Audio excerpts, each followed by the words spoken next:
हमारा घर है, हम पैसा दिए हैं, हमको जाना है और ये सरकार हमको नहीं जाने दे रही है उस घर में। उन्होंने पहले से दिन दिखवा के रखा है कि 6 मई को गृह प्रवेश का अच्छा दिन। उन्होंने मुझसे कहा कि हम लोग जाना चाहते हैं उसमें और पूजा करेंगे अपने घर की, तो मैं इनकी मदद करूंगा, इनके लिए पंडित की व्यवस्था करा दूंगा, पूजा सामग्री जितना ला सकेंगे लाएंगे। तो ये काम हम लोग करेंगे 6 तारीख को। और अगर सरकार की तरफ से कोई व्यवधान होता है 6 तारीख तो मैं तो सीधे इस मामले को हाईकोर्ट ले जाऊँ। एक लड़के ने तो बताया कि हमको जो घर मिला है हम वहाँ गए भी नहीं और पीछे से वो टूटने भी लगा। अब इसमें जो रहने वाले लोग हैं इन्होंने अपना पूरा पैसा कर्ज लेकर उसको दे दिया है। अब इसका EMI भी लग रहा है, उनको बैंक को सूद भी देना पड़ रहा है और जहाँ रह रहे हैं वहाँ घर का किराया भी देना पड़ रहा है।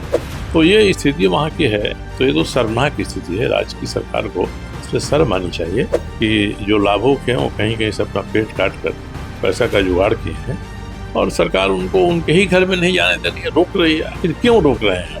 आपके आवास पे PM आवास योजना के लाभार्थी हैं वो पहुंचे हैं।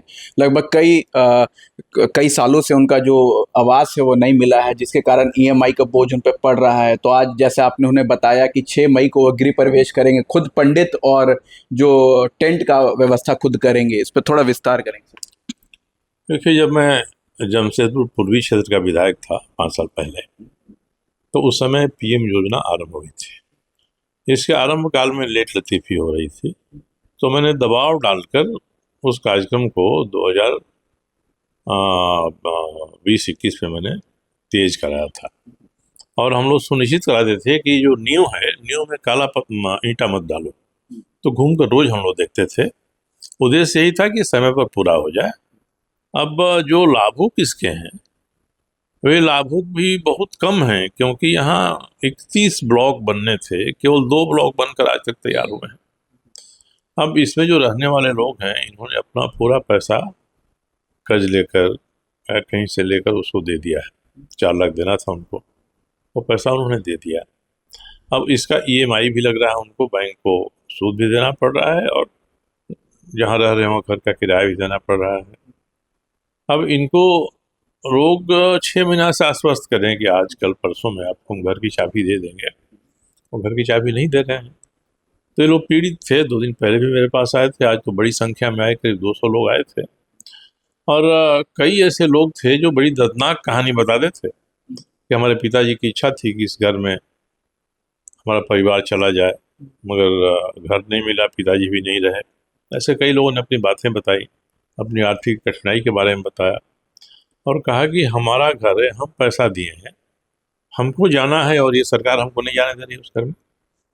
तो लगभग 2 से 3 बार ये DC के पास भी जाते हैं। जब JNSC जाते हैं तो वहाँ से इनको कोई पॉजिटिव रिप्लाई नहीं मिलता है। तो क्या लगता है इस बार JNSC के लोग या तो उनको अलग बात करते हैं, हमको अलग बात करते हैं। आज मैंने बात किया, उनके जो DMC हैं उन्होंने हमसे कहा कि मेरा कोई अधिकार नहीं है, ये यूडको नाम की संस्था है राज्य सरकार की, उसने तो हमको ये हैंड ओवर ही नहीं किया था, हम कैसे इन लोगों को दे दें। 3 दिन पहले मैंने विभाग के सचिव से भी बात किया, उन्होंने कहा कि 2-3 दिन में मामला को हम निर्णय लेके हम आपको बताएंगे। बताया नहीं उन्होंने। मैंने माननीय मंत्री जी से बात किया इसके बारे में, उन्होंने भी कहा कि हम जल्दी कराएंगे, मगर सरकार का जो काम होता है वो बहुत जल्दी होता नहीं है।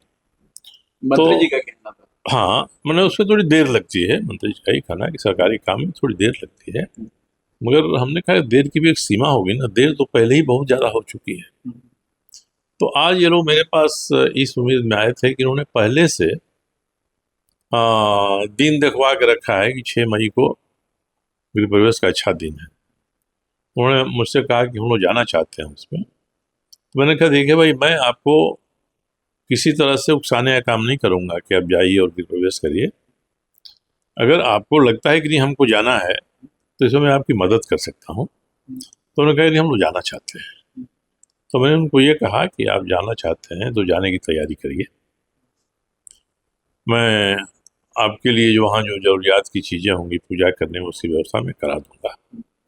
मैंने पंडित जी उनसे भी बात कर लिया और मैंने इनसे भी कहा कि मैं कल जाऊँगा रांची, मेरी विधानसभा कमेटी की मीटिंग है, तो मैं सबसे बात करके कोशिश करूँगा कि 6 तारीख तक इसमें फैसला कर दें, आपको इजाज़त दे दें। तो अगर वो इसके लिए कटिबद्ध हैं कि नहीं हम वहाँ जाएंगे और पूजा करेंगे अपने घर की, तो मैं इनकी मदद करूँगा। मैं सामिना लगवा दूंगा, दरी बिछवा दूंगा, कुर्सी लगवा दूंगा, इनके लिए पंडित की व्यवस्था करा दूंगा, पूजा सामग्री जितना ला सकेंगे लाएंगे, बाकी का इंतजाम हम लोग करा देंगे। तो ये काम हम लोग करेंगे 6 तारीख को, मगर उनको ही आगे खड़ा होकर कराना है। एक लड़के ने तो बताया कि हमको जो घर मिला है हम वहाँ गए भी नहीं और पीछे से वो टूटने भी लगा है, ये पीएम आवास योजना। पीएम आवास योजना। और आप कभी आप जाके देखेंगे कि केवल 2 ब्लॉक तैयार हुए हैं, बाकी किसी में नींव तक है, किसी में थोड़ा ऊपर गया है, किसी में थोड़ा और ऊपर गया है।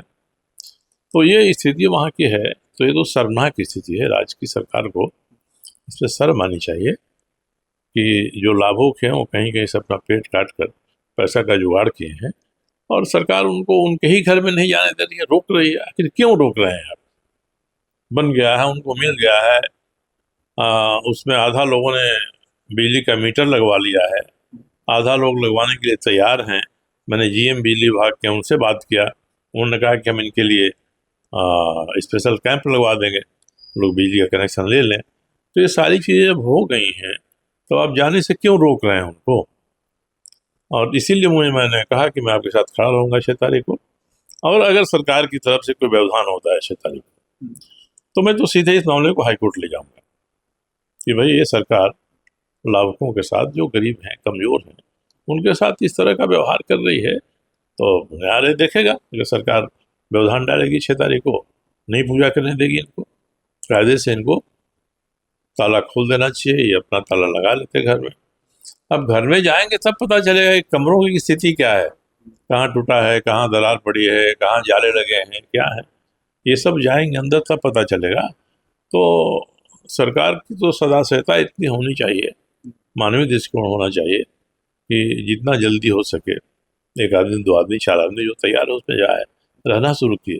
और पता नहीं किस कारण से ये 300 लोगों को रोक कर रखे हुए हैं, उनको जाने नहीं दे रहे हैं। ये ठीक बात नहीं है सरकार के लिए।